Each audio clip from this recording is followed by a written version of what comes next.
Right, good afternoon everybody. It's just about 2 o'clock according to, well, depending on which clock you look at. Anyway, welcome to this meeting of the Audit Committee. I would particularly like to welcome those members of the public and press watching the live stream. As with all technology, there's always the danger of something going wrong. If something should go wrong, I will adjourn the meeting until the issue has been resolved. If we are unable to resolve the issue, it may be necessary to continue the rest of the meeting without a live stream. So, thank you. Agenda item 1 is public question time. Thank you, Chair. There are no public questions. Thank you. Agenda item 2, apologies and substitutions. No apologies, full house. Thank you. Item 3, declarations of interest. Does any member have any declaration of interest to make on any item on the agenda? Nope. Item 4, the minutes, to confirm as a correct record the minutes of the meeting of the Audit Committee held on 21st October 2025. Could I have a proposer and seconder, please? Chair, before I propose, I would be happy to propose just a couple of things of the minutes that I wanted to ask, if I may. Looking at the minutes on, I'm looking at the main document, page 6, in section 19, where I'd asked about the move of the housing register being brought back in-house, and it was going to be referred to the Operational Services Committee, and then the third line from the paragraph I'm reading, the outcome will then be reported back to the Audit Committee. I just wondered if there was any update on that, whether it's happened with the Operational Services Committee, or whether we're going to hear anything back, because obviously if we don't remember that now, we'll forget it next time. Yeah, okay, we'll chase that up. I don't have the answer off the top of my head. So. Fine, okay, but if that could be noted in the minutes that that update is an action that is outstanding. And the other one is, I think, a missing overdue action from the 15th of July meeting that I raised again, where, and again, it was a result of the Internal Auditor's report of the 15th of July, where Stephen Joyce asked some questions around the performance of Anglia Revenue Partnership, and I asked what could be done to improve, what recommendations to improve that. The Internal Auditor, head of, kindly offered to contact me to set up a meeting where we could discuss what improvements might happen. There is an outstanding action for that arrangement. If that again could be noted in the minutes as well. I'm going back to the 15th of July, if you want to look for it in item 6. And again, so if those two things could be minuted so that we don't forget them. Thank you. This is just for correction of these minutes, this part of the agenda? There should be an action in there, because I raised it again, because obviously I'd asked on the 15th of July, the meeting didn't happen. I asked again in our October meeting, and I would have expected, because it was an outstanding action that hadn't been completed, a minute would have recorded that fact. I don't see anything in the minutes to that effect. But what I'm saying is that the previous minutes are just for alteration of wording. It's not for actually putting new bits into. It's not new. No. It was missed. But those have already been signed, so they can't be changed. No, sorry. The October ones haven't been signed. Yeah, but you need to just change a slight wording to it. You can't actually change. So if something is missing from the minutes... Hang on. I think the point Councillor Horgan is trying to make is that there should have been, in this set of minutes, reference to the fact that that meeting hadn't yet taken place and it isn't here. Sorry, you may have gone on and said, I need a strip of wording to put in. I wasn't at that meeting, obviously, where, because you're just changing the wording.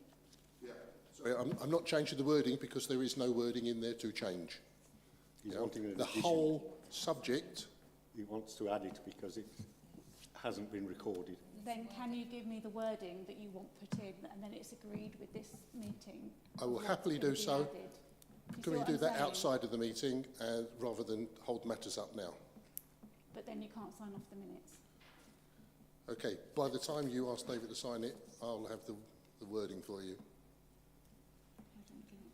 Okay. Do you see what I'm Well, saying? surely Okay, it's quite simple. It just needs a sentence saying Councillor Horgan asked for an addition to reflect that he had raised it in at the July meeting, the need for a meeting with the Chief Internal Auditor about ARP. Make it simple. The Head of Internal Audit has agreed to meet with Councillor Horgan to discuss ARP performance, action outstanding.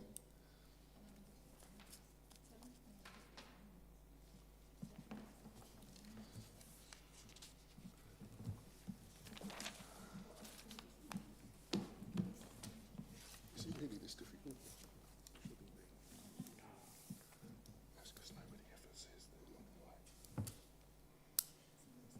It would have been in 22, wouldn't it?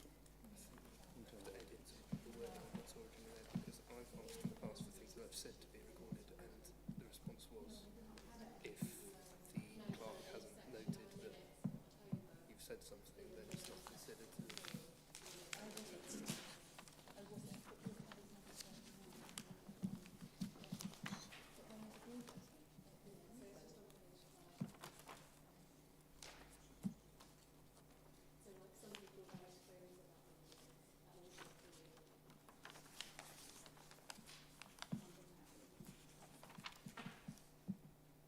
So you wanted it added under 17?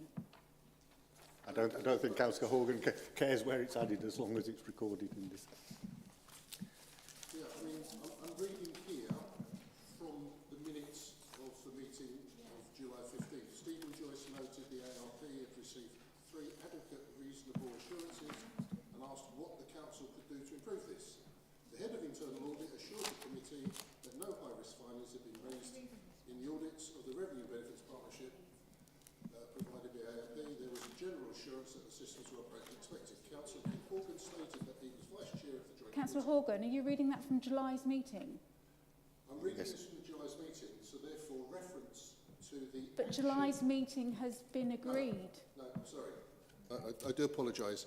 I am referring to the original action that was raised in July, which should have been noted in the minutes of the meeting on the 15th of October, yeah, that we are now going back to. So- I raised it in the meeting on the 15th of October, 21st. that the action was outstanding, but no reference has been made to the fact that I raised that that action was outstanding. Why somebody didn't write it down, I don't know, but I'm just saying I would have expected literally a one-liner in there to the effect that there is an outstanding action from the 15th of July for the Internal Audit, Head of Internal Audit, to contact me to discuss ARP performance. So under which minute does that need to go under? In October? I would In suggest October's under, minutes? well, whether it goes under section 20, 21 or 22, I don't mind. But it can't be 17. Because that's already been agreed. That's the minutes. But they were done in October's meeting.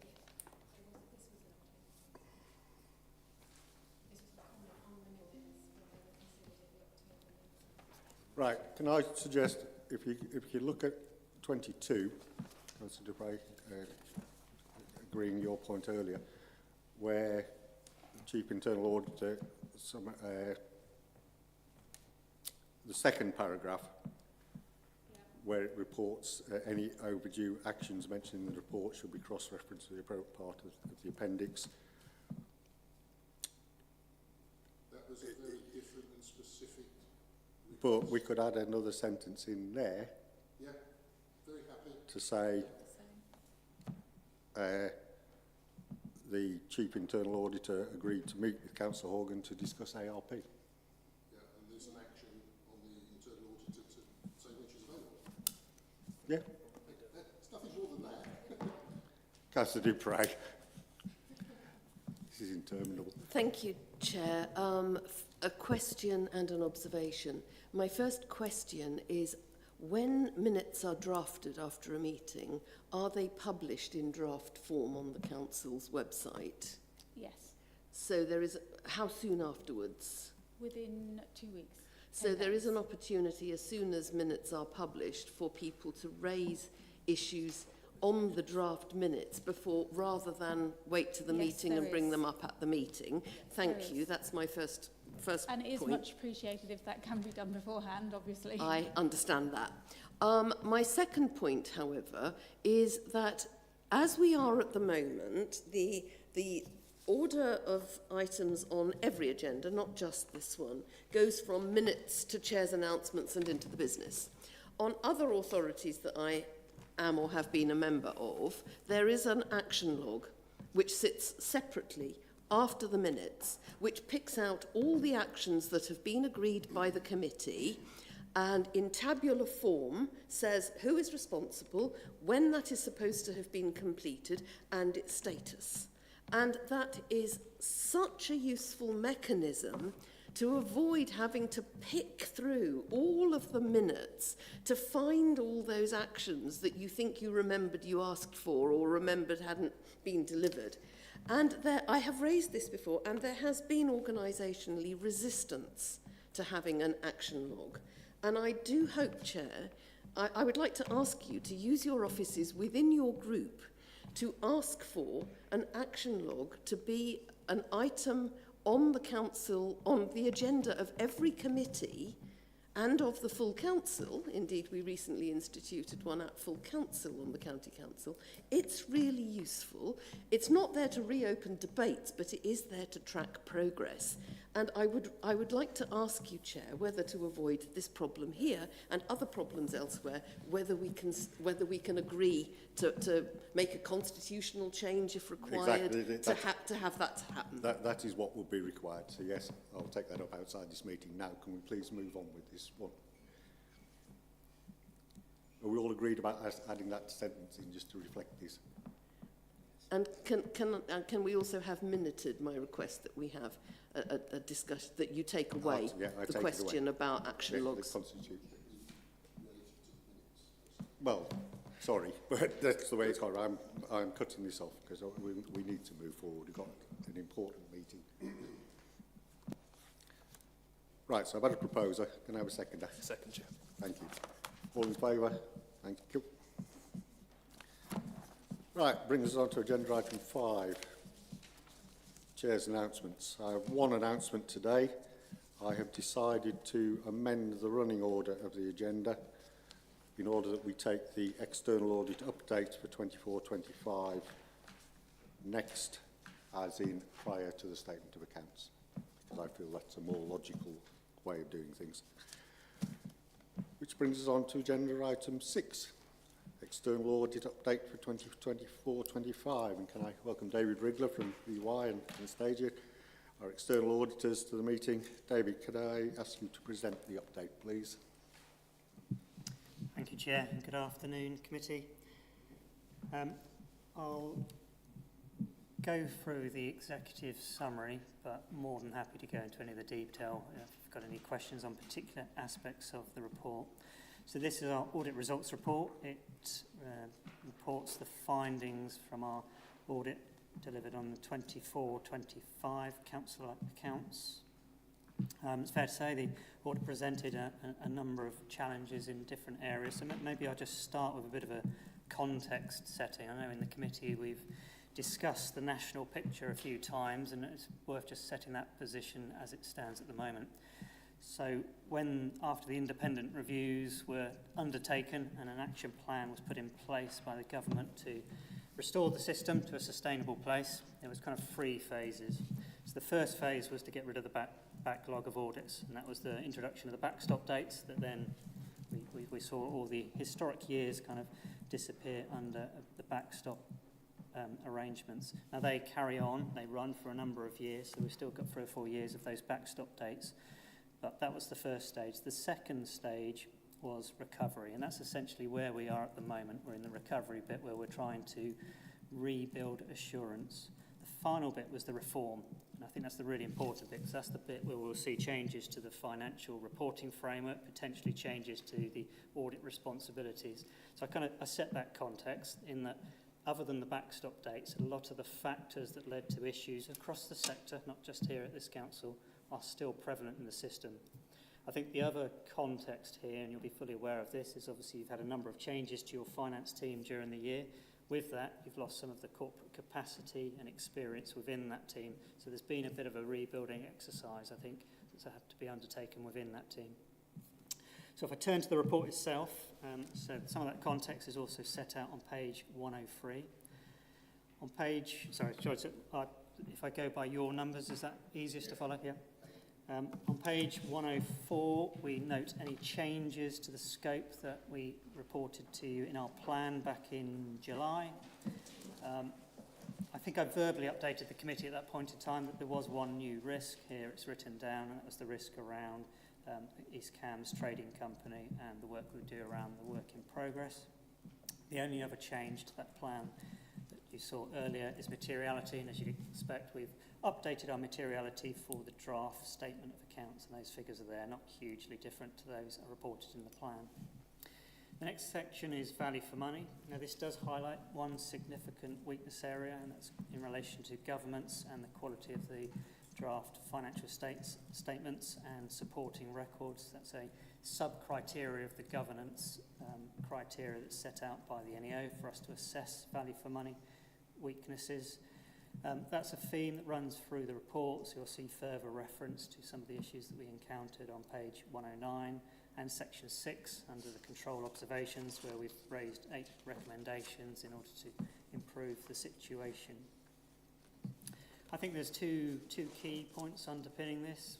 One, that there are areas of the accounts that we were unable to complete our audit procedures due to the sufficiency and accuracy of the supporting papers. The other reason being we have identified a number of adjustments that were required to the draft accounts. Sticking to page 104 and going on to 105, we've got the status of the audit. So we are now concluding the audit. Within that report, I think there was 2 areas we were still working on. One was an update on taxation and non-specific grant income. That work has now been completed, and we were able to complete and get substantial assurance on that particular area. The other area was staff costs. That unfortunately is another area that we were unable to complete our procedures on. Starting on page 106, it then sets out the audit differences.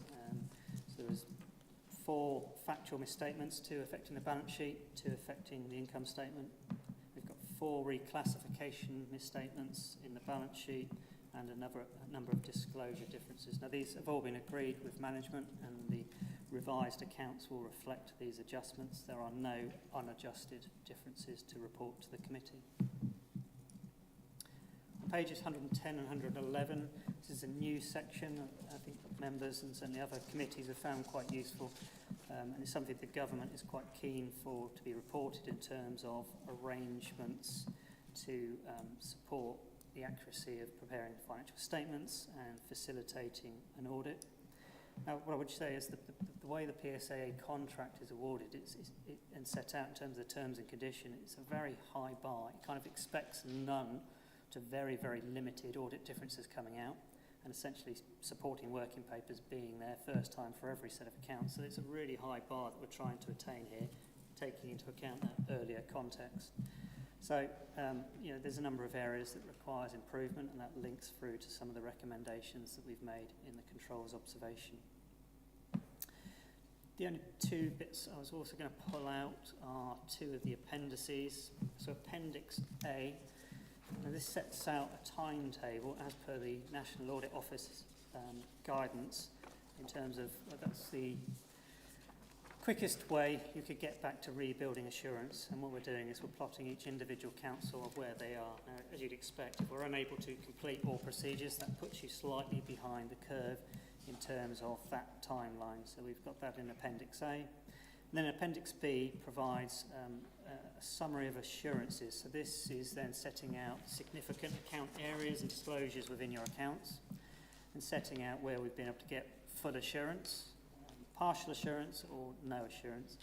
Just like to flag to the committee one amendment here. We missed investments. Investments should be in that table, and I'm happy to report that investments should be substantial assurance. So there's one other positive aspect to include within that appendix. So I think to conclude, we will be issuing a modified audit opinion, but that was always the case as I set out when I delivered the plan. There are a number of issues to work through, but I think what's key is the council is now onto a journey in terms of rebuilding that. We've already had some really good conversations with Jude about how we're going to take this forward into 5-6 to start to kind of improve the situation so we get to a better end result for 25-26. I'll stop there, but I'm more than happy to go into any more detail or answer any questions. Thank you, David. Before I throw this open, clearly it was made for interesting reading, shall I say, your report. I'd like to refer in particular to the 8 recommendations you make. If we follow through on all of those as a council, will that address your concerns? Yeah, I think those recommendations cover the key areas. That recommendation 1 is almost all-encompassing in terms of what it could cover. And what we're trying to do is provide, it's kind of the level of detail I put in these recommendations. It could come almost overwhelming, which is why that recommendation 1 is kind of all-encompassing. But as I said, we've already started to talk to Jude about, okay, well, let's go account by account, clarity on what Jude and his team need to provide in order to kind of support an efficient audit. And if we follow that process through, then that should resolve the issues that we've got here in this set of this report. Thank you. Right, at that point, since your name has been referred to several times, Jude, was there anything you'd like to comment at this stage before we go into wider questioning? Thank you, Chair. I would like to start by highlighting that the Council published the draft set of accounts within the statutory deadlines, and this was achieved despite the capacity pressures. However, I fully accept auditors' findings that there were weaknesses in the quality and completeness of the draft accounts, and that improvements are required in technical accuracy and audit readiness. In response, I have taken immediate action. An interim technical accountant has been appointed to address the issues arising from the current audit and to strengthen the preparation and review of the accounts. In parallel, I have progressed permanent recruitment. A principal accountant has been accepted, has accepted the offer of appointment and brings a strong local government background and relevant technical expertise. Together, these actions directly address the audit recommendation on capacity, technical capability, and financial statement quality. The focus now is on the improvements and strengthening the process of the future process. Thank you. Thank you, Chair. Thank you, Jude. Members, questions for external audit? Councillor Dupre? Thank you. I've got a few questions on this one. Firstly, external audit said that investments should have been included in the table and should have been marked as substantial. What was it in the previous year? Substantial. Right, okay, thank you very much. Because one of the things that does concern me about that table is that clearly we all understand the context that's facing all local authorities regarding audit, but the table and a number of the comments in the table and otherwise suggest that there are issues of East Cam's own making in this as well, and that there are issues that are specific to us that are not part of the generalised brokenness of local authority audit. And I think we need to be thinking about those. I mean, I'm looking, for example, at page 104, there were areas of the audit that we were unable to conclude because the working papers and requested evidence were not provided in line with the agreed revised timetable and were generally not to the expected standard. So there's issues of providing what external audit needed when they needed it and being of a standard that they could actually use. So bearing in mind the backstop date is 27th of February, will there be any movement in the state of the accounts between this report, which was 6th of January, I think, and the time they go in, which will make any of that look any better, is my first question. Yep, so the only change is adding in the investments that I mentioned earlier. And as I said, the two areas that were outstanding, one, the taxation grants has moved to substantial assurance, the other staff costs was no assurance. In terms of the audit, so what the backstop has done, so if you went back 5 years, we would have just carried on going. I wouldn't be sitting here now, we'd have extended the audit for another year, 2 years until we got to that point. The backstop means we can't do that, so we've got a confined amount of time, but also a confined resource, which we've used, and a bit more in order to try and get to this point. So from this point to the backstop, we are not going to be providing external audit with any further information that they need to enable them to change their views or make any adjustments before this is signed off. Is that what I'm hearing? Yeah, essentially, yeah, we've got capacity now to conclude and close the audit, but we haven't got capacity to do additional audit procedures because we've got audits that only started in December and they are consuming the audit team at the moment. Right, so fundamentally we are where we are.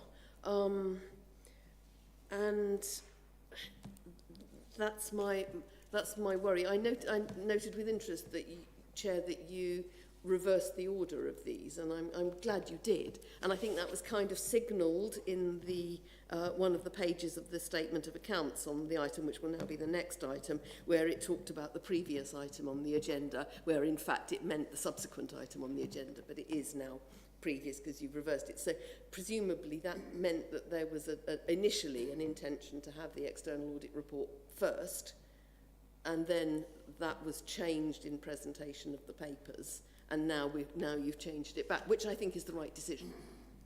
Yeah, okay, thank you. I think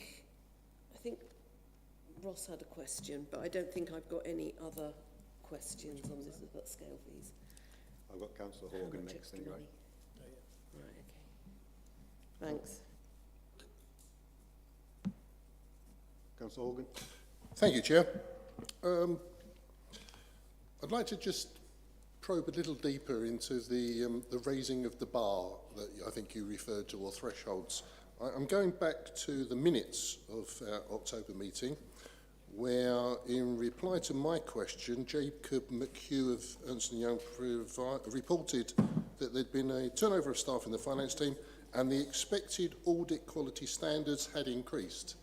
I guess that's the reference to the raising of the bar. You want more for your money. Am I on the right track? On the right track. I wouldn't say it's necessarily driven by us. It's driven by the regulation and... No, I didn't think you'd written the rules yourself. No, yeah. I mean, it's professional services. There's continuous improvement, continuous Absolutely, development. absolutely. Yeah. No, my question wasn't, was it because of what you did? No. I don't think it would be fair to allow you to write the rules. It'd be making your own homework. I'm just interested in what conversations took place from that October meeting to now that that addressed this sort of raising of the bar so that our finance team understood, you know, what more was expected of them. I mean, was there a training session organised? Was there a presentation, a webinar? What communication took place to enable them to understand just doing what you did last year probably isn't going to be good enough? So I would say there's been some really good communication between ourselves and the finance team throughout the audit in terms of what was required, but also getting to a position quite early on areas where the team were not going to be able to provide the evidence in the format in which we could complete testing. I think the raising of the bar, what I'm not saying is there's been a sudden increase in what we need compared to prior years. It's more that continuous regulation and refinement of auditing standards that kind of just makes us probe in different areas. I wouldn't say that has driven the position we're in at the moment, because some of these items are kind of coming down to a level that actually we couldn't complete the testing because we couldn't get a listing of the transactions in order to pick a sample from testing, and that kind of thing is not impacted by any raising of the bar. That's kind of been standard practice for a number of years. I think what's changed is the time frames in which we do the work. So previously the council may have started from that point, and then we would have worked and it would have been logged back into until you got to the point where we could audit the figure. Now we can't do that because we've got a backstop date that says you finish here, and that's probably the change, and that's what's put the pressure on. Yeah, I could just follow up on that. I go on to read the minutes on page 7 of today's papers. This had resulted in the accounting and supporting records provided by officers not being up to the required standard. So you could see the headlights of the car coming, yeah? Again, so you saw that the required standard now required a raising of the game. And again, I appreciate communication took place, but we don't appear to have, you know, as much as you will have communicated, it doesn't appear that the message was quite as well understood as perhaps you hoped it would be. So is there going to be any further communication or explanation of the required standards to ensure that whatever the gap is closed? Yeah, and that's the kind of conversations we've already had about 25, 26. So for 24-25, we did an audit workshop with the team, as we've done at many of the councils. We've produced more detailed matrices to kind of spell out what it is we need in order to support, and they are quite significant documents, but we're trying to provide down to the finite detail in terms of if you can answer each of these questions and give us evidence to support each of these elements, then we can conclude and we won't have to come back and ask questions about it. So we've done all of that. That has had some success this year, but clearly not the amount of success we would have hoped for. What we've said going into 5-6 is we will, if you like, you know, that document on page 146, 147, where you've got all the significant accounts, we'll go through that.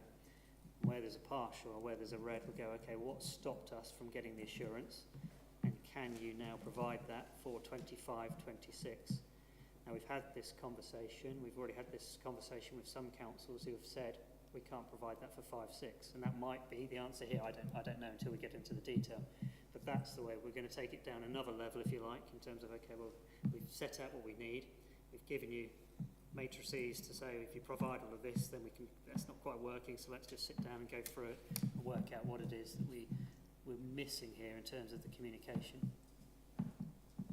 Thank you. That appears to confirm the work in progress that I was hoping to hear, and I'm reassured by that. Thank you. Thank you. Councillor Trent? Yes, thank you, Chair. Yeah, on page 111, it says you expect to raise the scale fees. Do you have an idea of how much that might cost the council in the additional fees? Yeah, so we then go back to the complicated regime under which this audit is appointed. So we're appointed by PSAA. They will set the regime for what we have to submit for them to consider what the additional fee will be. So I haven't got a figure at the moment, and we're now advised by PSAA not to put that in audit reports. So previously I would have probably put a range, but they said no. They would like to see the submission, the evidence, before they then opine, then we will present the report. Stephen? Thank you. Two comments, then I do have a few questions on the report. The first comment is that for well-rehearsed, understood reasons, the outcome of this audit was always a foregone conclusion, a disclaimed opinion. And there's nothing that the council could have done to avoid that. Can you just confirm that is the case? Because I think it's very important that the onward messaging from this committee reflects the fact that this was always going to be the result. that's correct for this audit. I think it's worth bearing in mind, I think it's about 20% of the engagements are now moving to a qualified opinion. So we are starting to see some of that assurance build back in the audits that have been able to produce accounts with next to no errors and full supporting working papers. So we know the system is working, but it needs a lot of concentration of effort to get to that point. But for this particular council, I think it would have always been a disclaimed audit. For this year, moving hopefully to a qualified for the year after. Thank you. I think that's an important point to capture. My second comment is that I'm incredibly reassured by what Jude had to say a few moments ago in accepting the auditor's findings, but explaining to us what you're doing about it to build the strength of the team to what we need. That transmits a lot of confidence to me that we are owning these issues and dealing with them. And I think if I'd have heard something different, I'd have been concerned. But as it is, I'm actually quite reassured by what's been said. So thank you for that. Questions on the report. Firstly, page 155, which is the draft of the representation letter. Just so I understand what we're being asked to sign, is there anything in here that is non-standard or bespoke for East Cams, or is it just a standard document? Standard representations. Thank you. Page 1467, which is the traffic light report. Thank you for adding in investments. It was a matter of concern to me that there was no assurance about £22 million, so I'm delighted to hear you add that in.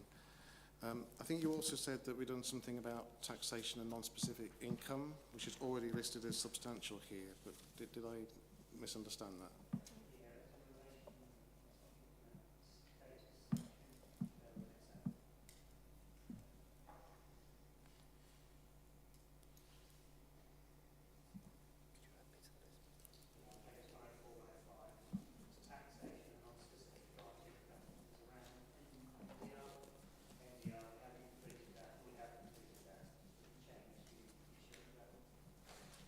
Thank you. Two more questions.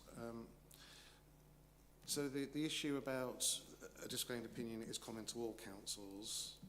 There are some specific issues here about quality of accounts and working papers.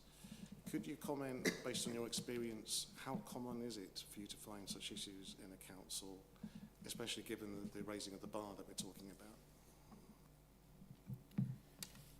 Probably more common than I would like to be saying. As I said, around 20% of our engagements are going to qualified, which basically means we've completed procedures and the rebuild is working, which means 80% aren't. Within that 80%, I think there are different levels. So there are still, and I don't know the percentage or the numbers, but there are still a number where we didn't do any audit because the production of the accounts was either so late or there was no working papers to support them. And then there's a group where we've done procedures and haven't been able to complete it. If I look at the areas on page 146, the big areas where we haven't been able to complete, they are pretty common in that kind of grouping that haven't been able to complete. So debtors, creditors, they're often coming up. Interestingly, valuation, so the work around property, plant and equipment, that is often coming up as an area where we can't complete procedures, and that has a big impact to knocking forward because obviously it has such an impact.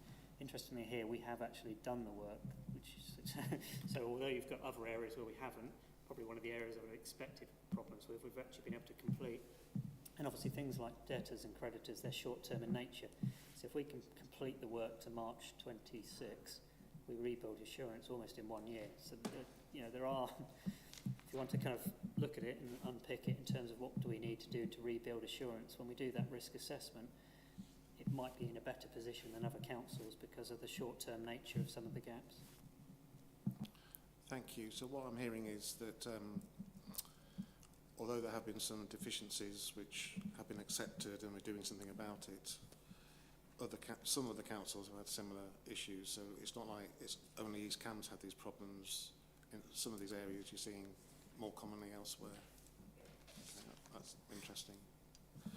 Final question, page 111. building upon Councillor Trent's question about the scale fee variation. Frankly, I think it's unhelpful that you're not making available any capacity at the crunch end of this audit the next 6 weeks, just when we need it. Also, I think you've not been able to complete some of the planned work. So why are you increasing the costs? Surely you've saved money because you will have redeployed your staff to other audits. So it feels to me that, frankly, you want your cake and eat it, and I think that's quite unhelpful. So could you comment on that, but could you reconsider your decision not to make available capacity at the back end of this audit so that we can try and get as many of these areas that are red and amber into the green? Yeah, sure. Essentially now with the backstop dates, the way we have to organise resources is an audit has a confined period of time, confined amount of resources. There is a bit of flex. The audit for East Cam started end of August, September, October, so that was the period where we had the majority of resources. We've then had to move on to other audits, so I do not have resources that I can pull because they're now working on the later running phased audits. What we have done is actually we have brought in some additional resources, so the position you've got here is better than if I'd just taken I'm stopping at the end of the audit. So what we have done is we've worked with Jude and the team and gone, these are the areas, if you can get us this, this and this, we can get that into a substantial assurance. The areas where we haven't would take a considerable amount of time, not just from us, but from the finance team in order to pull that around. So that's the reason why we have to do it. If I did that, I'd have to take it off of one of the later running audits, and clearly that wouldn't be fair on that particular audit. Yeah, it feels like your heads, the council loses, the tails you win in terms of the cost. That's which I know you won't agree with, and that's fine. But could you reconsider your decision to not make available any capacity for the next 5 or 6 weeks? Because we might be able to get some of these things over the line. If I had the capacity, I would do it, but I don't have the capacity. And so that team is now working on different audits. I have got 1 or 2 people still closing jobs down, so there's a conversation this morning about agreeing the final revised set of accounts. We've now got them. We've got to work through them. That's not a quick job. That's a few days just to make sure that those full set of accounts are compliant with what we need to do. Conclusion steps take days to do, so we've still got people working on it, but if I start to redirect them in terms of completing a few tests, I won't get the conclusion done, and then there's a danger I might not even sign off by the backstop date. So it's not that we've got resources sitting there that I can put into here to do that, because I would have to take that off of one of the later phased audits, and as I said, that would not be fair on that particular audit. Thanks for the explanation, but I think it's disappointing. Councillor Bellicott. Thank you, Chair. I have to agree with Stephen to some extent. I understand you've got a lot to deal with, but given the importance that you've told us of some of the issues, that would be reassuring, but I'll leave that point there. One of the questions I had, my understanding is that as external auditors, you required some of the information, not all of it, but some of the information to be presented slightly differently from previous years, or perhaps from what you were expecting on this year, the way our former Section 151 officer might have done. And that's indicated where you've talked about reclassification of discrepancies. Is that a fair understanding of some of that data? This is obviously my first year at the council. The reclassification adjustments should be whichever year, that shouldn't be year relevant. I think in terms of the format of the accounts and the presentation, some of the format that the council had access to previously was lost when some of the council finance team had left the organisation. I think that has caused issues in the ability to support some of the figures that we've looked at, as those working papers are now needing to be brought back from built up from scratch again. I can understand that it's not perfect to be receiving information that you expect to be in a certain format that it's not. Obviously, we've identified that there was some handover there, and all of those issues are corrected, so I'm happy from that perspective. A second question. Broadly, to what at a broad level, to what extent was this assessment you've provided some of the figures based on, we have to provide figures to you by a certain deadline, we have to provide estimates of those figures because we don't have the final, and some of your report whether that has been different to what the final figure has actually been. Has that been a strong feature of the things that you've seen in your audit? I think that tends to play out in one area. It tends to play out around the pensions disclosures, because there'll be an early report produced by the actuary. That will be before the pension fund has closed its own set of accounts. If they close their set of accounts and the investment figures differ significantly from the estimates that were in that original report, then you'll get a revised figure. So it tends to play out there.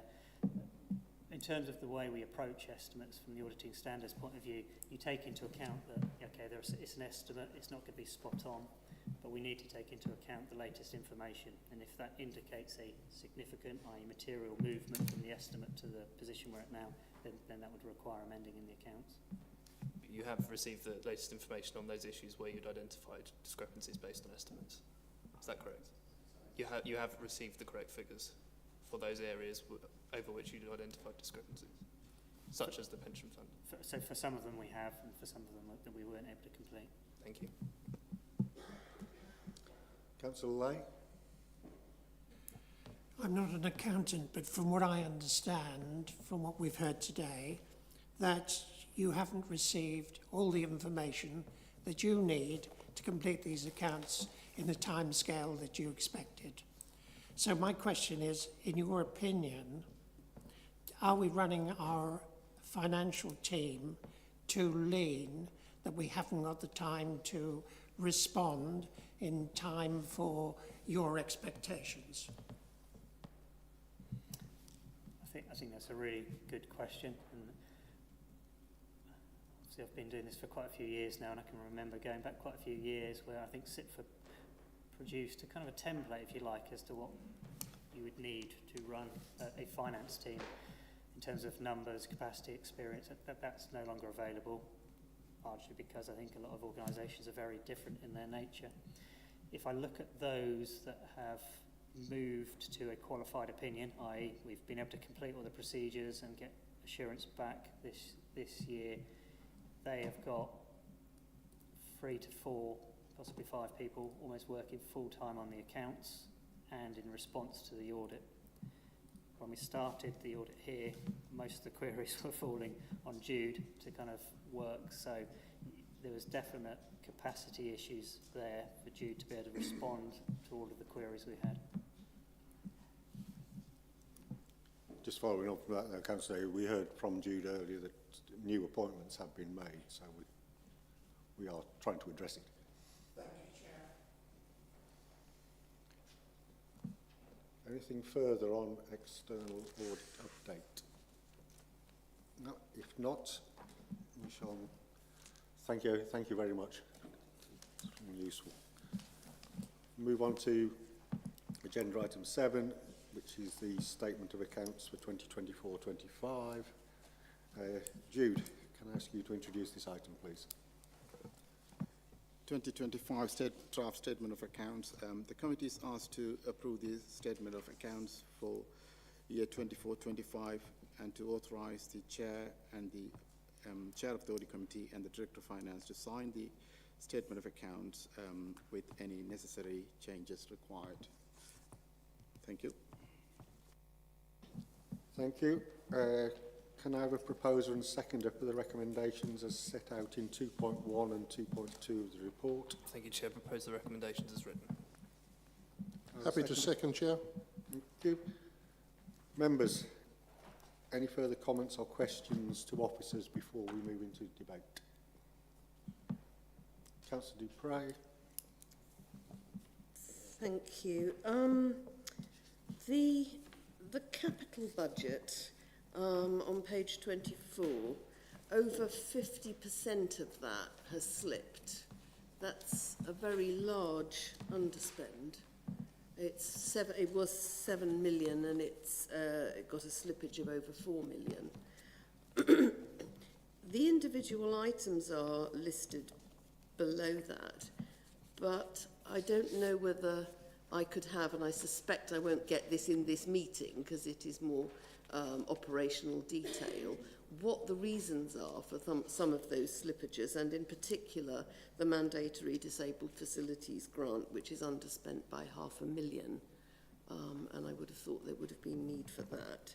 So may I ask that if, and I'm assuming that won't be answered in this meeting, I could have a separate answer on that outside the meeting? We do normally provide over the budget monitoring report quarterly, so you have those information, but I'm happy to take this away and give you a detailed answer for that.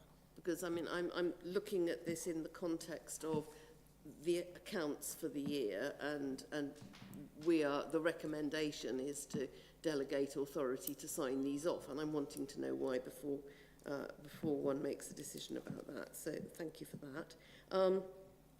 I've got some comments, but I'll save comments to the debate unless you want me to do detailed comments now. No, okay. No, we just have questions to answer at this stage. Then another question, page 28. The table on page 28, the net cash flows, cash and cash equivalents at the start of the year under consideration is 21.6 million, and at the end of the year is 10.3 million, and yet the wording at the bottom talks about the increase, immediately underneath the table, talks about the increase in cash and cash equivalents. So could I have an explanation of why the numbers in the tables have gone down, but the wording underneath it says that the cash and cash equivalents have increased? That was an error from our side, and that has been fixed for the final version of the publication. So it's a decrease. It is a decrease. Decrease, right, okay. So there are changes and corrections to be made to this that we have not yet heard about. That's correct. Right, okay. Thank you very much for that. Is that, further to that question, is that anything to do with the previous item and the statement from the external auditor that the council incorrectly classified 17 million of investments as cash equivalents? Is that part of that same issue, or is it that 11.5 million of cash went somewhere else? It's part of the reclassification. It's part of the reclassification issue. Okay, thank you very much indeed. Then on page 45, the first line of the table on employees shows a total in 2023-24 of 9.281 million. Yeah, at least I'm assuming it's million because it doesn't have the thousands in the top line of it to show that this is talking about thousands. Yeah? Yes, that's correct. So 9.28 million in 2023 for 25.894 million in 24-5. Could I have an explanation of that increase, very large increase in those figures? What does that represent? So I have to come back to you on that. I need to have a look at that, and I'll come back to you. But that's a very significant amount, and it's not just a typo in that line because it reflects in the addition on the way down. Why were employees only 9 million in the year previous to this and nearly 26 million now? That's a colossal increase. And I would have thought that with such an increase there would have been a ready explanation for that. Is there not? Sorry, I don't have an answer for that now. You don't have an answer for that, right? I will come back to you definitely on that. And then my final question is on page 66, which is on building control. Again, I may need to ask you to come back to me outside the meeting, but it appears that turnover was down by £30,000 comparing 2023-4 and 2024-5, but a £35,000 surplus has become a £119,000 loss. Do we know why that has happened? Is that? I'm assuming those numbers are correct. Yes, and it's partially because we didn't have enough income as previous years for 24-25. on the other side, the expenditure has gone up for that particular department. But I will come back to you on with more detail on that side, as well. Because the turnover is only down by 30,000. I think the expectation was, this is my understanding, I think the expectation was the turnover was going to increase, but it didn't increase as much as the expenditure has increased in that department. So I will come back to you on that more detail. Thank you very much. Stephen, Joyce? Thank you. I haven't got a question. It was a comment on the recommendation. So shall we come back to that? Or? Can we do that in the debate section? Of course. Councillor Horgan. Thank you, Chair. Just one question. On page 86 of the main document, in the table under the heading Council Tax, section 2, just intrigued me that we could be charging council tax to a percentage of a property. Taxpayer A minus 9.3, A 4,105.6. I don't believe we actually tax a fraction of a property. I'm just wondering how we end up with the 0.3, 0.6 numbers rather than whole numbers. You know, because the column under properties, yeah, I'm just wondering if that's a result of, I don't know, single person discounts or other exemptions that sort of influence that number to not be a whole number. Yeah, I think it could be the council tax discount, but I have to look at it, to be honest with you. I have to look at it. Thank you. Detail, yeah. Happy for you to come back on that. If there are no further questions to you, Jude, just those ones that Councillor Dupre asked you to come back on, can you make sure it goes to all members of the committee? Yes, I will do. Thank you. Right, we move to the debate. Councillor Dupre. Thank you. I've got a couple of comments to make. On page 20 of the report, in the table, it's the 4th row of the table. Housing, and it says that the action was to develop and approve a housing and homelessness strategy. And then the results are that the strategy was presented and approved at the June meeting of the Finance and Assets Committee. That's actually incorrect on 2 counts. Firstly, Operational Services Committee approved a homelessness and rough sleeper strategy in March 2025. And that is within the scope of the financial year that we're reporting on here. Meanwhile, and separately, Finance and Assets Committee approved a housing strategy in June 2025, but that is outside the timetable, that is outside the time frame of the year being reporting on here.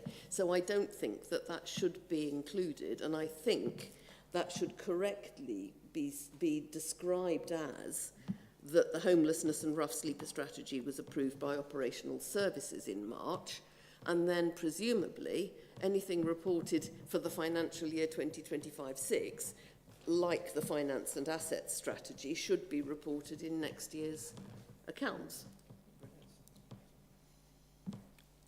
Right. Sorry, is Councillor Velcott having trouble with that? Apologies, Councillor Brown, I didn't catch that. Sorry, I was wondering whether you were having trouble with my analysis of that entry. Not at all. I was just passing a comment to the chair. Okay, fine, okay. So that's my point on that one. Secondly, on page 27, just under the table, the council's balance sheet has moved from a position of 68.187 million to 64,608 million. 64 million. That should be a full stop, not a comma, unless we really do have £64.5 billion at our disposal. So that's another correction that needs to be made just immediately under that table.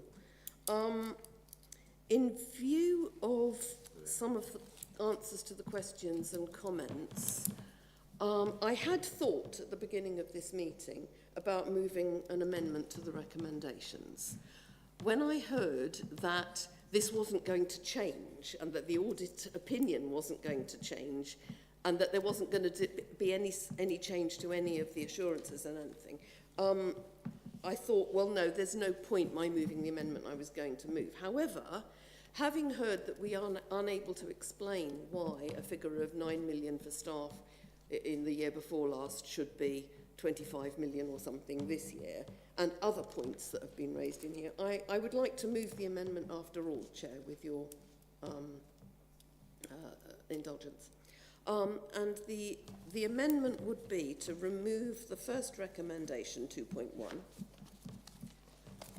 and then at the start of 2.2 to add, to convene a further meeting of the Audit Committee to review progress on the audit of the 2024-25 accounts prior to the 27th February 2026 backstop date, and to consider whether to sign off the statement of accounts, because that additional meeting would allow this council, I don't think it would take extra audit time, but there are clearly some significant errors and question marks here that I think should come back before anybody is authorised to sign these off on our behalf. So the intention of the amendment is to convene that further meeting to review progress on the audit, actually I should probably say and statement of accounts, prior to the backstop date.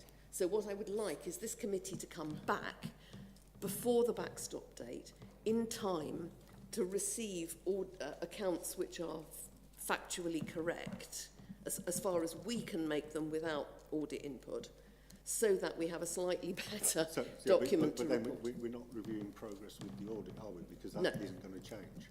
No.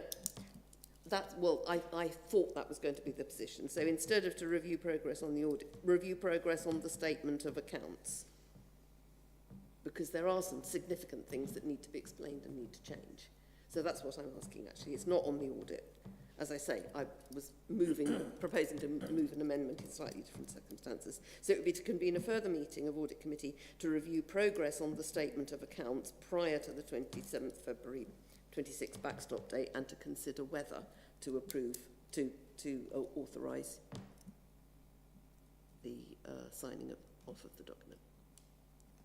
That's what I'm asking for, is an extra meeting, because I think we need more clarity on this. Do you have a seconder? I'll second that. Okay. Yeah, so we debate the amendment. Stephen, you come in. Yes, I do have a view on that. As things stand, I don't think there's enough assurance about key numbers on the balance sheet to be able to approve and sign off the accounts. Even with the addition of the substantial assurance on investments, there are still too many amber and red items on the balance sheet. And this is sort of real money. But there is time between now and the end of February for some work to be done. I'm hearing that external audit won't help, but maybe in consultation with internal audit, so that the audit committee can get some independent assurance that, for example, we were owed 4.4 million of debtors last March.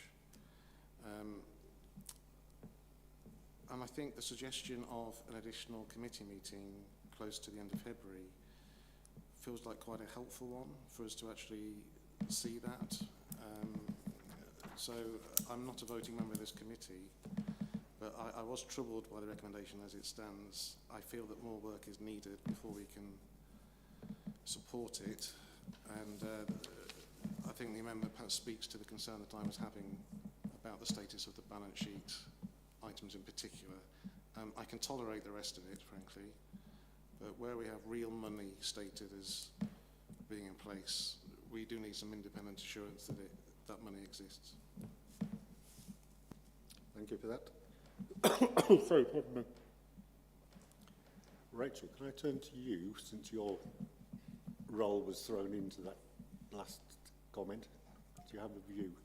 I'm happy, Chair, to have a conversation outside of the meeting about what that would look like in terms of assurance. Clearly, it's not an area that we would usually have any involvement with it being external audit territory, but I'm happy to have a conversation and see if there's anything that we can do that would give any assurances in respect of that. Clearly, we do the annual audits of the key financial systems that inform some of those figures, but we don't audit the accounts as such. But happy to have that conversation outside of this meeting.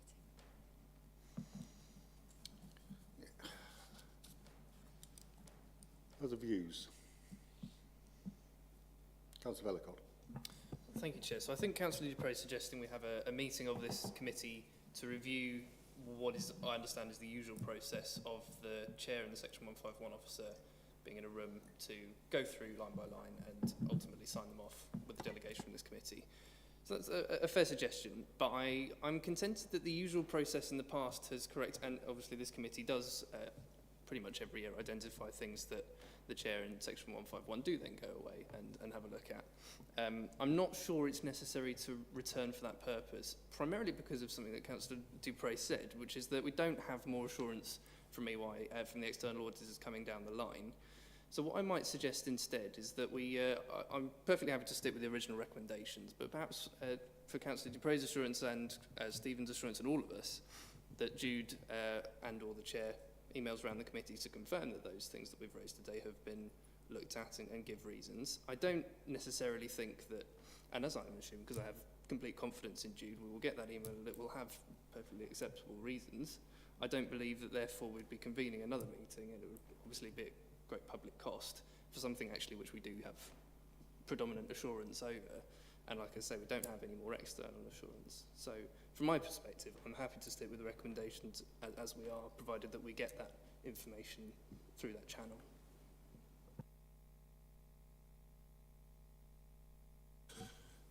Yes, it's an interesting state of affairs. I think we understand and accept that further work by the external auditor is unable to be forthcoming for reasons stated.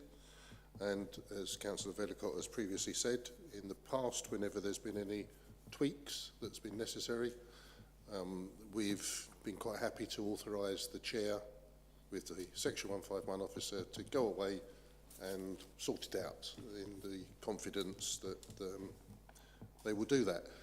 I think on this occasion, some of the questions that have been asked, it'd be interesting to see what the answers are to some of those questions. Perhaps more than just interesting, to be fair. And because the answer may not be something that could just be adjusted if the numbers as presented are correct. Yeah. The problem we have is time. It is the biggest challenge, I think. So what we haven't heard is how quickly those answers to questions that have been asked today could be provided, because if the answers came back and said, the numbers are correct, and here's the reasons for them, and those reasons are valid, we could then go back to our, if you pardon the expression, fallback position of Section 151 officer and the Chair of Audit go away, and if there's any other minor tweaks that's necessary, go back and address that. So I'd be interested to hear how quickly the answers to those questions could be provided in order for us to then make a judgment as to whether or not another meeting is necessary or whether those answers have actually satisfied the questions. Happy to come back in 2 days' time, if that's okay. Within 2 days' time? 2 days. Yeah. 48 hours. Is that? Yeah, that should be fine, because we should have readily available information, so I don't think it will take that long. Yeah. Councillor Dupre? I need to come back, I think, because I don't think this is just necessarily a question of the numbers. Well, firstly, I don't think it's just necessarily a question of the numbers. The question I asked about cash and cash equivalents, the rubric under that report, which said that where the report showed 11 point whatever million, being down between the 2 years, the rubric said underneath it, the increase in cash equivalents reflects a move to hold more funds as cash as opposed to longer term investments. Now, that statement purports to me to indicate a policy or strategy of the council. It is our intention. We have consciously decided to move funds into cash. Now, we're told the numbers are wrong, but the very fact that there's a statement there that says we made a move to hold more cash and less long-term investment seems to imply an intentionality that isn't there, because that's not what happened. So what I'm struggling to understand is, if we can't trust statements like that to be explaining what the intention and strategy of the council is, it's more than just the numbers. It's about essentially making up, I would argue, a statement there to explain a huge move in cash, which isn't the case at all. And that's not just numbers being wrong or not having an explanation for numbers. It's the whole approach to this document having those kind of bear traps in it that we don't know what to believe and not. I'm also acutely aware that I am not remotely an accountant or an auditor. I have an MBA, which included a compulsory finance paper, which was absolutely mind-blowing, and it's yes, it was tough. I passed it, but it was tough. But I am not a professional in this area, and I do not know what I have missed. I do not know how many alterations are going to be made to these accounts, not just minor twiddles, but potentially alterations of, well, they will have to be alterations of millions. I mean, at least we've spotted one at the beginning, you know, where we need to explain that that's wrong. But to me, this isn't just a few dots and, you know, I's dotted and T's crossed. It's more, to me, this feels more substantial than this. And I really think if this authority is going to take governance of this kind of thing seriously, then I really think we need to see a finished version, which might have, by that point, unearthed all sorts of errors that I will have missed in this. And I really believe that it's not appropriate just to delegate it to someone to sign it off without having a chance to discuss and share our understanding of what has actually changed between now and when it gets presented and signed off.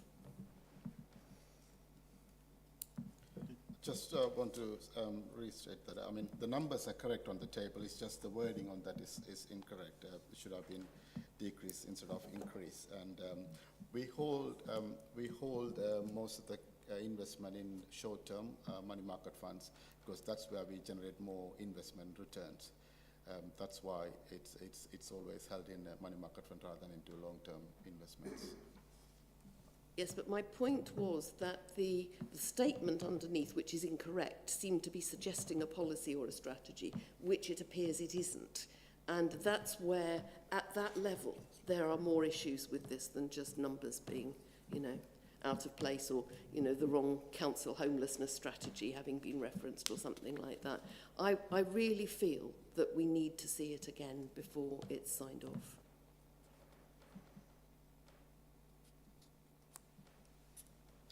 Steve? As your independent lay member, I'm obliged to concur with what Councillor Dupre is saying. These are not minor tweaks.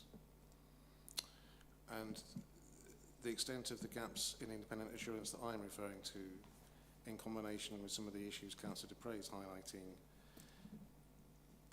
to me suggest a need for this committee to see this again before it's signed off. And I don't believe the cost of that would be significant, to pick up Councillor Vellicott's point. And where's the harm in doing that, would be my comment on it. I'll leave it there. You I've already spoken. can speak. Well, I've already spoken, so I shall be brief, but the Council has a Treasury Management strategy for exactly that purpose. So Councillor Dupre may wish to combine her concerns with looking at that document as well.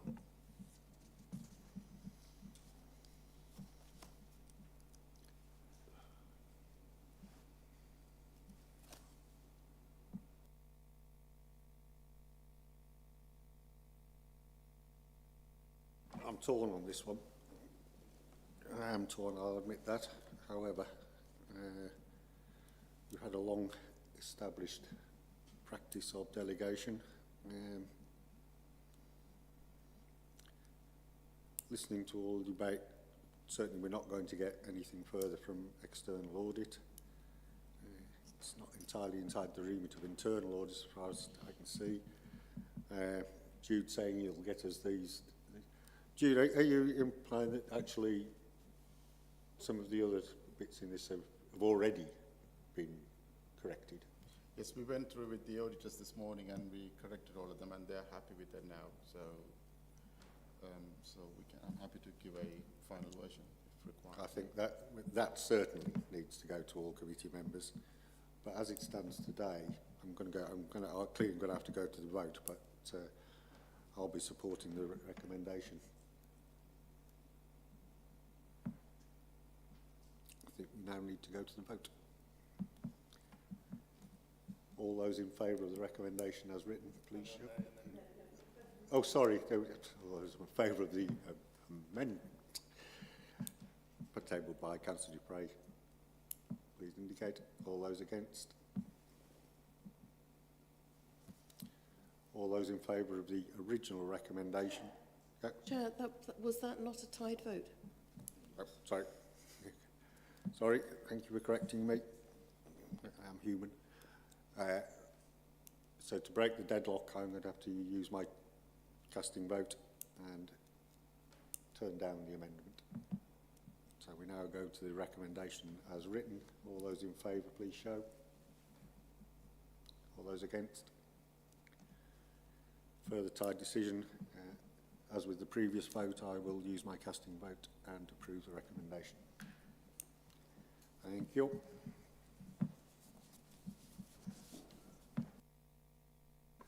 Right, that brings us on to item 8, Internal Audit Progress Report.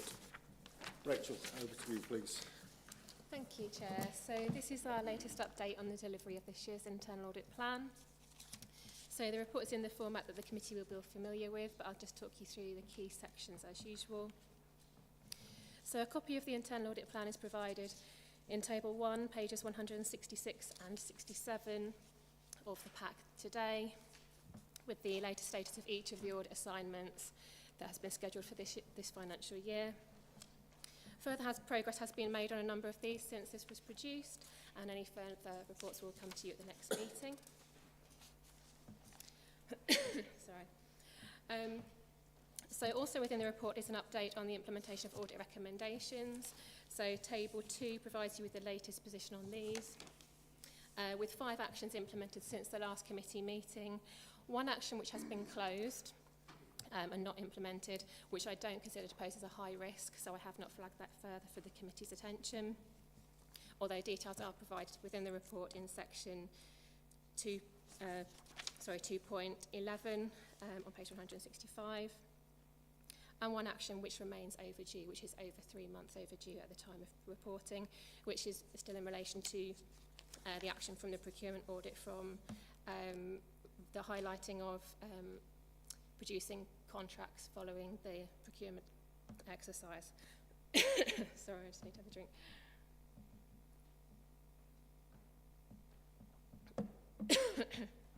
Thank you. Okay, so also within the report is the outcome of the surveys which we have issued at the completion of audit reports.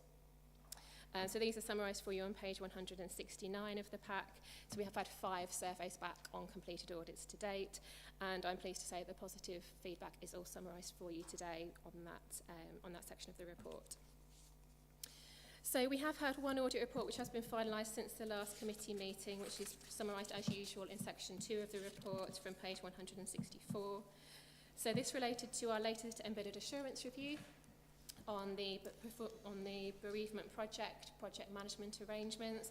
So within these audits we look at 9 different assurance areas, from governance and decision making through to procurement, compliance, resource planning and benefits realisation and communications. I've listed all of those for you in section 2.4.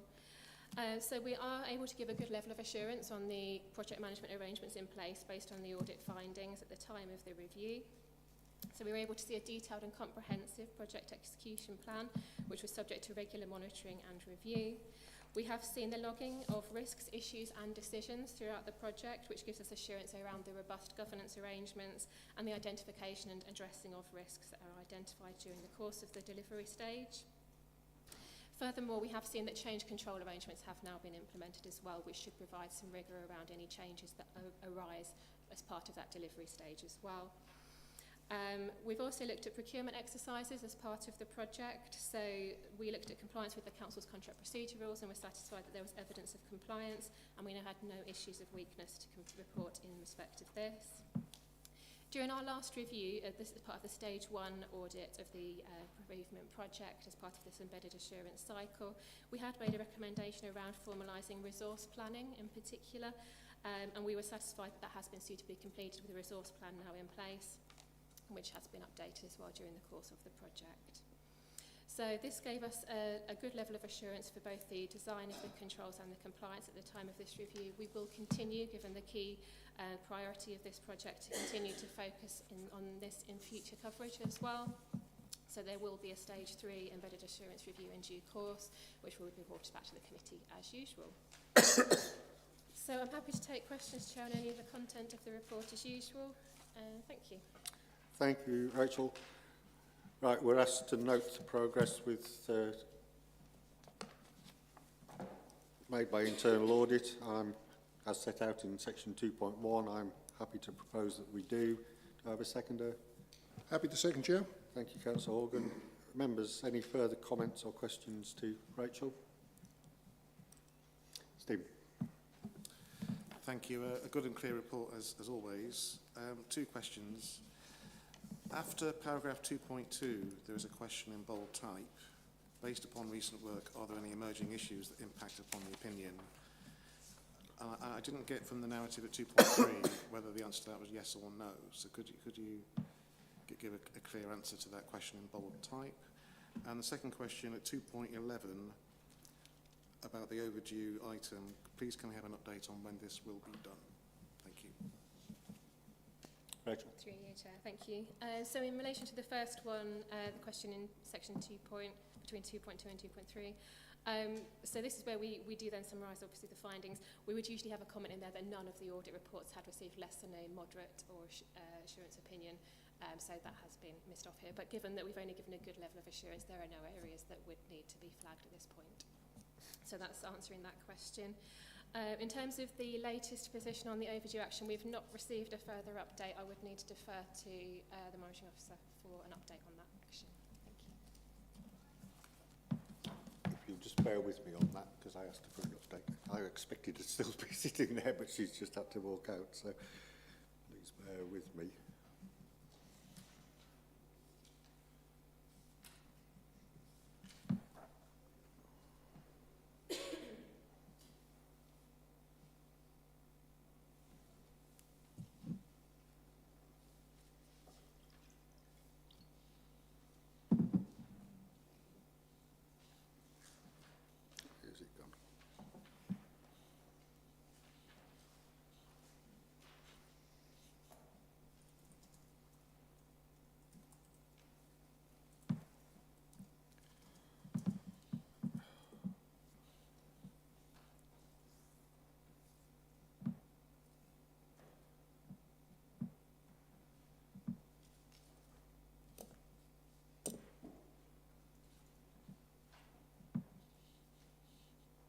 No, I can't find it. Anyway, from memory,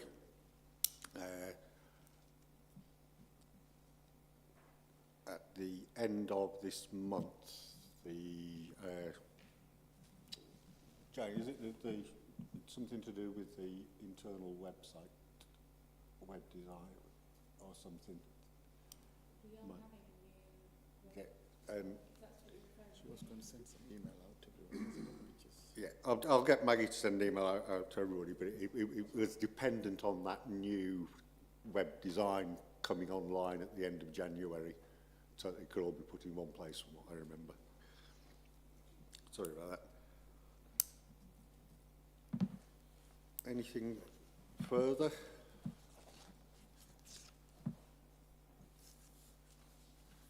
If not, we're happy to note the report. Yes. Right, thank you. Brings us on to agenda item number 9, a corporate risk management update. And can I ask Jude to introduce this item? Committee is to note the updated version of the risk register set out in Appendix 2 of this report. And as you will see from Appendix 1, this I'll repeat that one. Committee is asked to note the updated version of the risk register set out in the Appendix 2 of this report. And Appendix 1 of this report highlights the change in the risk level for inability to balance the 28-29 MTFS. The risk has been increased from 12 to 16. Thank you. Thank you, Jude. Do I have a... Well, actually, from the chair, I'm quite happy to propose the recommendation as set out 2.1. Do I have a seconder? We're happy to second that, Chair. Thank you. Members, any further comments, questions for Jude, Councillor Horgan? Yeah, thank you, Chair.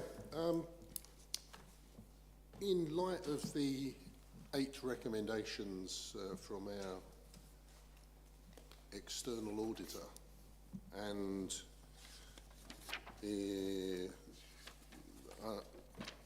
his comments about, obviously, some change in personnel, particularly with our Section 151 officer, CEO, and finance team, etc. I'm just wondering whether the scores on C1, processes and systems, and I'm looking particularly at the effect where it says inability to access key staff or resources resulting in reduced ability to deliver services. You know, counting the numbers, providing information to auditors, etc., is a service in many respects. I'm just asking whether those numbers of the inherent residual risk and outstanding risk, are we happy that those numbers are reflected, bearing in mind that this risk register was produced on the December the 19th, so just before Christmas, obviously in the throes of the new staff bedding in, and obviously everyone was aware, I presume by December the 19th, of the impending issues that have been raised and discussed quite extensively today. So I'm just wondering whether we can ask the risk management team to review those numbers in light of those changes, because I think if we, whilst this isn't a project management report, it's a risk management report, it's a risk register, it would be good to know that the recommendations of the external auditor are recorded as an action, and we can then monitor their progress through to completion. I just thought that would be a healthy approach. Happy for others to agree or disagree. So as a question, can we ask the risk management team to incorporate that in their next review at the earliest opportunity? Yeah, happy to take away, and yes, we will update this one. Yeah, thank you.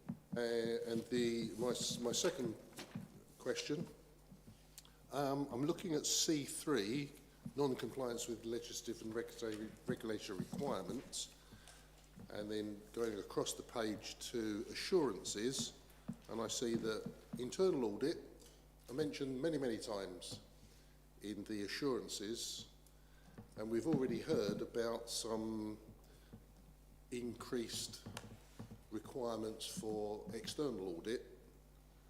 I was just again questioning whether there should be any reference to external audit as well as the ones that are there for internal audit, because obviously we've seen some, I won't say non-compliance, but inability to achieve the level of assurance required for external audits to be as happy as they might have been and wondering whether some wording in there and whether we could ask the risk management team to review that and see whether or not there could be a requirement of external audit to contribute to those assurances. Happy to review that and update accordingly. Thank you. Thank you, Chair. That will make me much happier.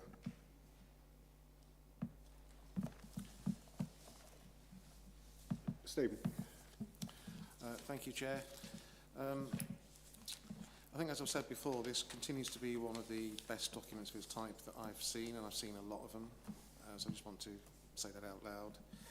That said, I think a lot of the narrative in here is not up to date, and my request to the risk management team would be, by the time we get this again, can we go through every line on here and bring it up to date? So, for example, where there are references to 22-23 reviews, things that happened in 2024, things that were due to happen in 2025, those are all things which need to be brought up to date by the time you see this again. So that would be my general request. There's a few points of detail, but as a general question, we have updates on the existing items. What is the process for identifying new risks that may emerge in a volatile and dynamic world? Do you have like a brainstorming session, or how do you make sure that new risks are captured in this process? We have a regular risk management committee meeting, and we discuss all the risk faced by the council and what could be associated with council as well. So we then bring it here and update based on the input from the other team leaders and service managers. Does that explicitly ask the question, what are the new risks that the council is facing? Especially LGR is the one, I would say that's a new risk we are facing at the moment, and the other one was fair funding as well. Those are new risks, I would say, for the council at the moment. Yeah, okay. Well, I feel if you aren't already asking that explicit question, I think the process should, just to make sure people are not just giving updates on existing things. If there's something new that's bothering people, the process needs to flush that out as well. I've got some questions on some of the points of detail. Shall I ask them one at a time, Chair? Yeah. C4, data protection.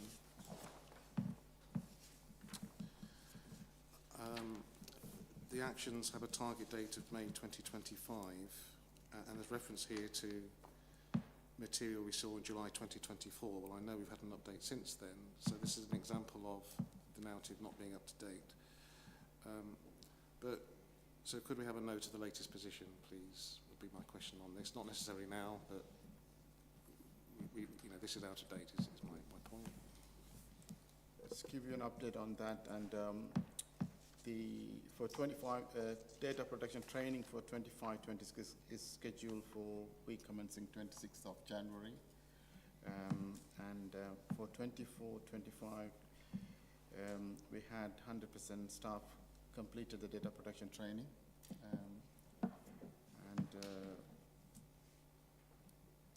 The last governance was is 23-24, so we don't have any further update from that.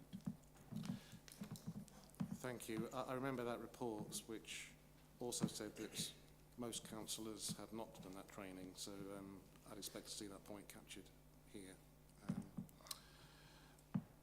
Can I go on to another item C2, which is IT security? There was a disaster recovery exercise planned for September 2025. Did that go ahead as planned? And if it did, what were the key learning points from that exercise? It didn't go ahead because there was an IT network migration happen around after that, around December time. So they have planned to do this. They have now proposed to do on the 7th of February the data protection. The disaster recovery plan. Sorry. And finally. B3, the medium-term financial strategy, is highlighted in the covering report. If I look at the actions which are around balancing the budget in 2028, but we have a target date of ongoing.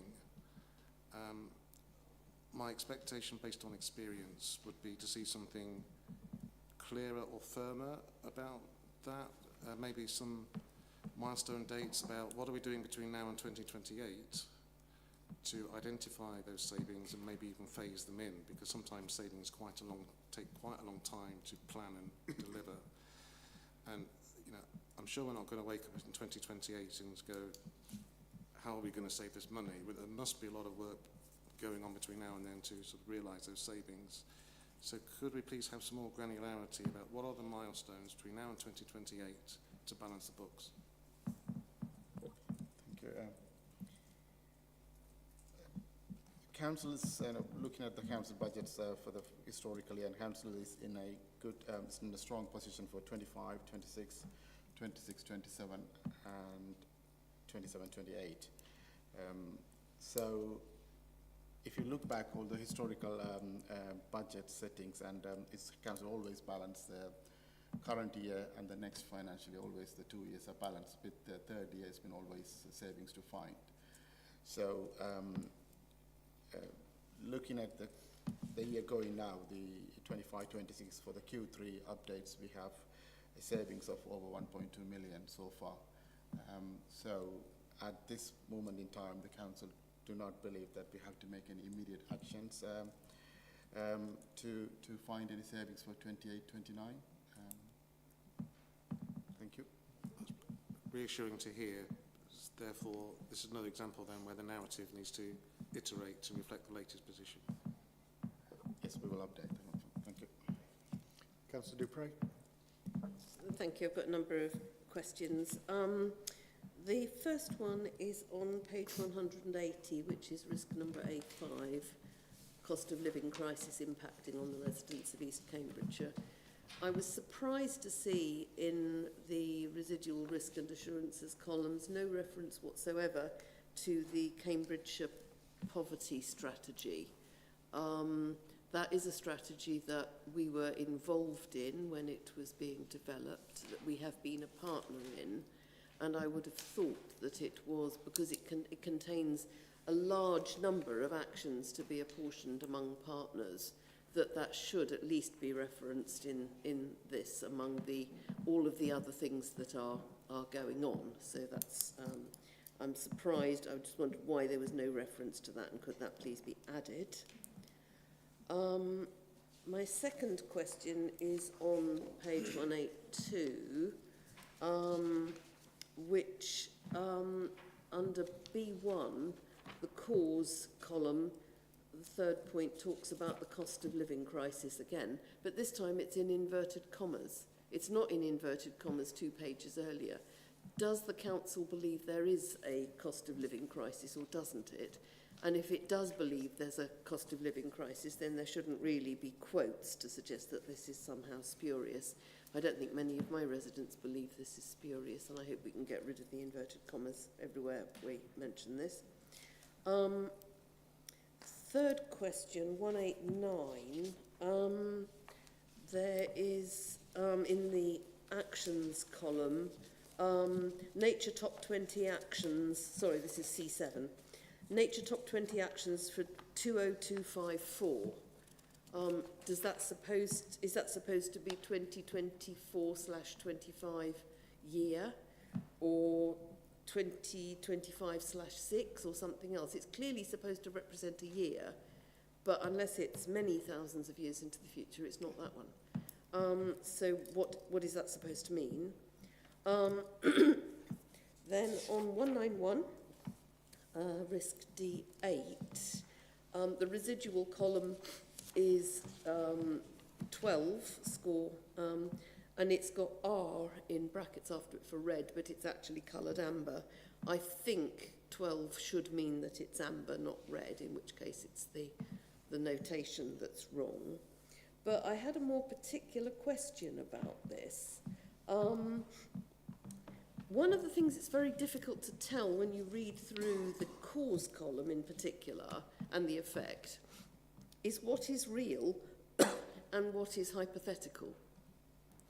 And I don't just mean in this document. Any risk document covers all sorts of supposed events, many of which will not happen, or at least will not happen in that year.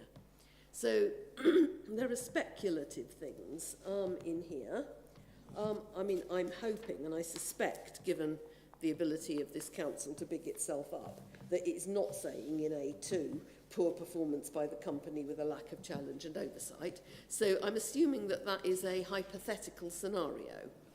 But some of the entries in some of these columns look too specific to be hypothetical. So, for example, in D2, the first cause, does make specific reference to the council regaining its 5-year land supply in 2020.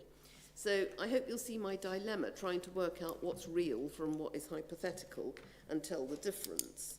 And that's particularly of interest to me in page 191 and risk D8, which is about staff recruitment and retention, because in the effects, it's talking about more challenging to recruit with lack of attractive terms and conditions.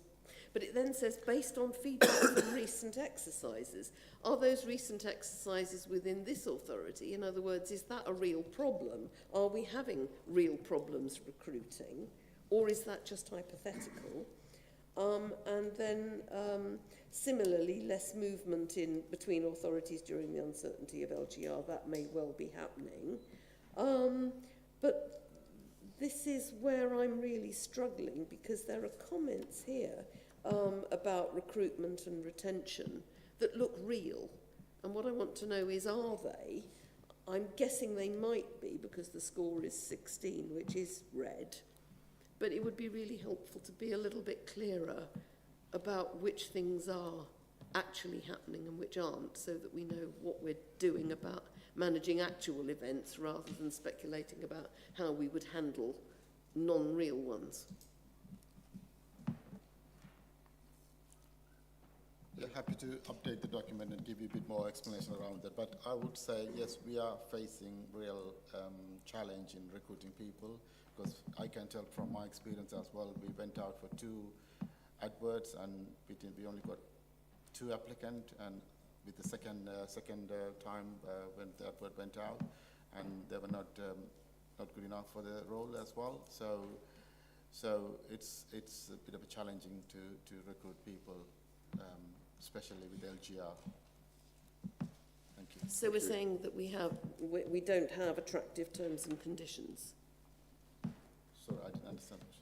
The document says in that third section of D8 in the effects, more challenging to recruit with lack of attractive terms and conditions.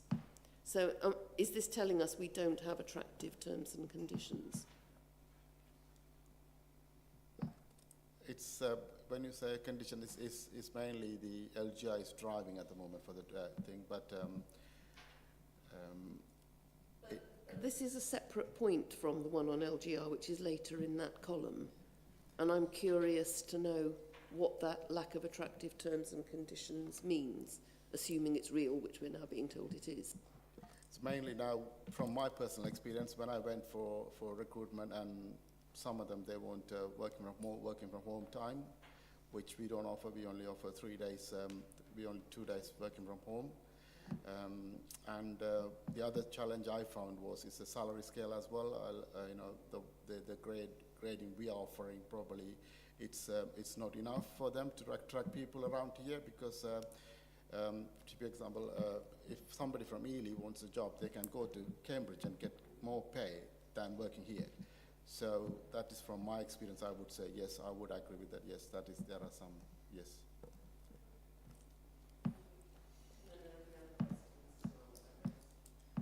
Sorry, can you repeat the question, please? Sorry, the one about including reference to Cambridgeshire poverty strategy in risk A5 Jude did say before that he was going to update all those bits. That's good. Yeah. And what is 20254 in C7?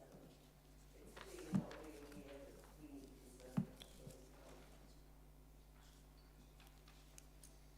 It looks to me it's 24, 25, but I will confirm that as well. We will review that and we'll update for the next meeting.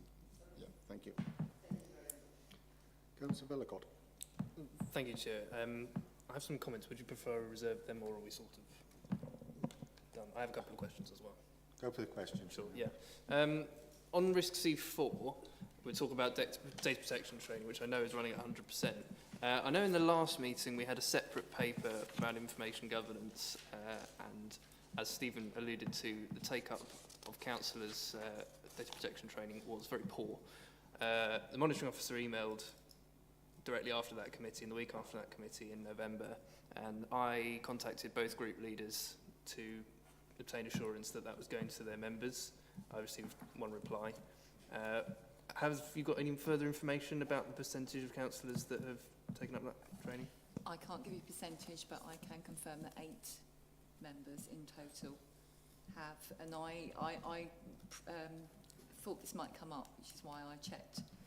So I think an action for me would be to follow that up again. Yeah, I appreciate that's not your responsibility, but both groups can push hard at that, but thank you. I have no further questions, just comments. Thank you. Members, any further questions? Steve. Sorry, it's just an admin point, but the report has come to us shown as Rachel being the author, which is not correct. That's the second time running that's happened. Could I just ask that that's done correctly next time? Thank you. Yes, we will make sure it doesn't happen again. So, thank you. Right, debate. Anything further? Councillor Bellicott. A couple of things briefly.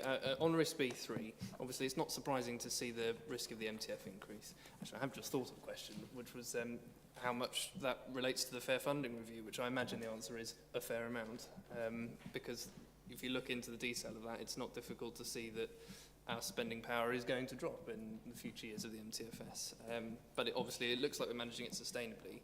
I think that particular risk is important to read in accordance with the paper that Finance and Assets are due to receive on the budget, which is showing that obviously we have the usual 2 projected years. The first 2 years of the MTFS balanced with, in my view, a notable but manageable gap in 28-29. So I'm happy that that's a much better position than most councils on that one. I mean, as for the cost of living crisis, I agree with Councillor Dupre. We shouldn't put it in quotes, but just to gently say, families like the one I grew up in, you don't call it what the media call it or what other people are calling it. You call it everyday life. So I'm not sure how relevant that is particularly. In risk D2 as well, I agree with Stephen. We have, that's one that relates to the 5-year housing land. We've got a report that the council's just published which confirms that we have in excess of a 5-year supply of housing land. That would be really good to see that. The reference to regaining it in 2020, in my view, is not really material, but it would be nice maybe the next time we replace that as well.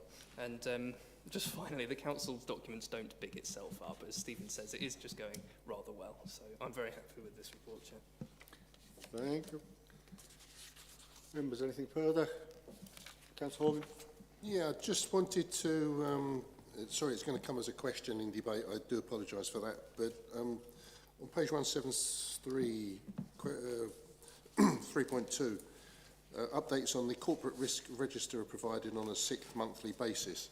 Now, my understanding is that it's updated to us on a 6th monthly basis, but does the risk management group not meet quarterly, or does it actually only meet every 6 months? Meet quarterly. I thought so. Yeah. I thought so. That satisfies me. Right, members, we happy to note? Noted. Brings us on to the forward agenda plan. Jane, are you just sitting in for Patrick this afternoon, or are you, right? It's just I happened to notice that on the